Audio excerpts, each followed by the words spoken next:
राजधानी दिल्ली में अक्सर अपनी मांगों को लेकर कई तरह के संगठन धरना प्रदर्शन करते हैं, अपनी बात सरकार तक पहुंचाते हैं। कई बार विरोध में भी प्रदर्शन किए जाते हैं। दिल्ली में इस तरह के धरना प्रदर्शन यूं तो आम बात है, लेकिन रविवार को जवाहरलाल नेहरू स्टेडियम के बाहर एक ऐसा प्रदर्शन हुआ जिसने सबका ध्यान अपनी तरफ खींचा, खासकर प्रदर्शनकारियों के नारों और तख्तियों ने। दरअसल ये प्रदर्शन किसी सियासी संगठन या पार्टी का नहीं था, बल्कि ये था पत्नियों से पीड़ित पतियों का प्रदर्शन। ये लोग मैरिटल रेप को लेकर प्रस्तावित कानून का विरोध कर रहे थे। शादी के खेल में हर पति जाएगा जेल में, बीवी करे तो प्यार, पति करे तो बलात्कार, पत्नी के प्यार में पति गया तिहाड़ में, अगले जन्म मोहे बेटा न कीजो और ना जाने ऐसे ही कितने नारे रविवार को दिल्ली के जवाहरलाल नेहरू स्टेडियम के बाहर गेट पर प्रदर्शन कर रहे करीब 75 लोग लगा रहे थे। ये नारे लिखी तख्तियां भी उनके हाथों में थीं। स्टेडियम के बाहर प्रदर्शन करने वाले वो लोग थे जो किसी न किसी हाल में अपनी पत्नियों से पीड़ित हैं, उनके उत्पीड़न का शिकार बने हैं या फिर उनकी ब्लैकमेलिंग का।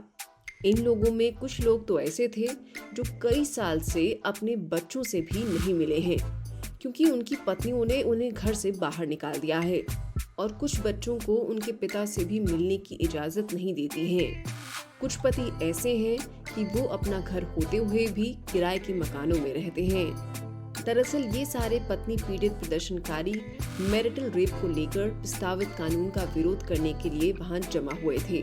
ये सभी अपने नारों और तख्तियों की वजह से लोगों का ध्यान अपनी तरफ खींच रहे थे। दिल्ली हाईकोर्ट के एक अधिवक्ता ने इस प्रोटेस्ट का नेतृत्व किया था। वो खुद पत्नी पीड़ित रह चुके हैं।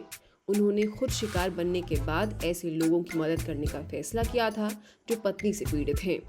इसी के चलते उन्होंने न्याय प्रयास फाउंडेशन का आगाज किया। प्रदर्शन के दौरान अधिवक्ता मनीष संधवानी ने कहा कि अगर ये कानून पास हो गया तो हर घर में रहने वाले पुरुषों को रेपिस्ट बताकर जेल भेजा जा सकता है। मामूली झगड़े पर भी पत्नी पति को जेल भिजवा सकती है। पति को ब्लैकमेल किया जा सकता है। सहमति से संबंध की बात कही जाती है, लेकिन सवाल ये है कि सहमति कौन तय करेगा। रात की सहमति अगले दिन किसी भी विवाद या झगड़े के बाद बदली जा सकती है।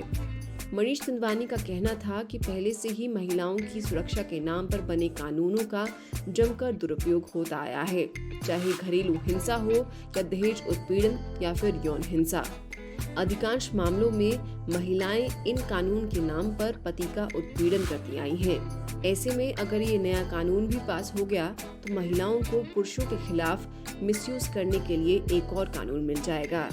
एक प्रदर्शनकारी का कहना था कि अगर पुरुषों के खिलाफ एक तरफा ऐसे ही कानून बनते रहे तो आने वाले वक्त में युवा शादी के नाम से भी कतराने लगेंगे और शादी जैसे संस्था भी बदनाम हो जाएगी।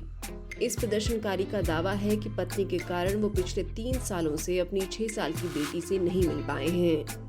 न्याय प्रयास फाउंडेशन पीड़ित पतियों की कानूनी सहायता के लिए काम कर रही है, जिसमें बहुत से ऐसे पीड़ित पति भी आए हैं जो खुद हिंसा और ब्लैकमेलिंग का शिकार हैं, जिनसे उनकी पत्नियां लगातार पैसे की मांग करती हैं। पैसा नहीं देने पर वे अपने पति और उनके माता पिता के खिलाफ झूठे मुकदमे दर्ज करवाती रहती हैं। कई मामलों में तो ऐसा भी देखा गया है कि पति को घर से बाहर निकालकर उनकी संपत्ति पर भी कब्जा कर लिया गया।